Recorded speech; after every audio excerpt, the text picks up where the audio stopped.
বন্ধুরা, এই যে দেখো পেয়ারাগুলো, এগুলো কাল আমি আমাদের গাছের নিচ থেকে খুঁজে নিয়ে এসেছিলাম বিকেলবেলা আর কি।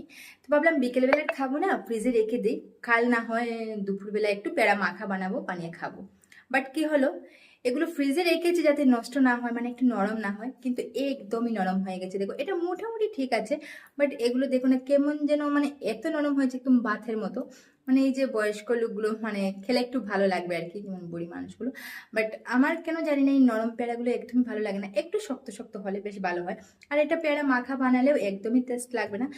তাই ভাবছি এটা আর খাওয়া যাবে না, মানে আমার দ্বারা আর এটা খাওয়া সম্ভব হবে না। আমি নরম পেয়ারা একদমই ভালোবাসি না, মানে একটু শক্ত হলে ভালো হয় আর কি। তো যদি ও খায় তাহলে খাবে, আর না হলে তো আর অন্য কাউকে দিতে হবে বা ফেলে দিতে হবে। তো এত নরম পেয়ারা আমি খাই না, ফ্রিজে রেখেও আমার কোনো লাভ হলো না। তো তোমরা কি নরম পেয়ারা খেতে ভালোবাসো না আমার মতো শক্ত পেয়ারা খেতে ভালোবাসো? অবশ্যই কমেন্টে জানাবে। আর আমি পেয়ারা মাখা খাওয়ার জন্য শক্ত পেয়ারা খুঁজে নিয়ে আসবো।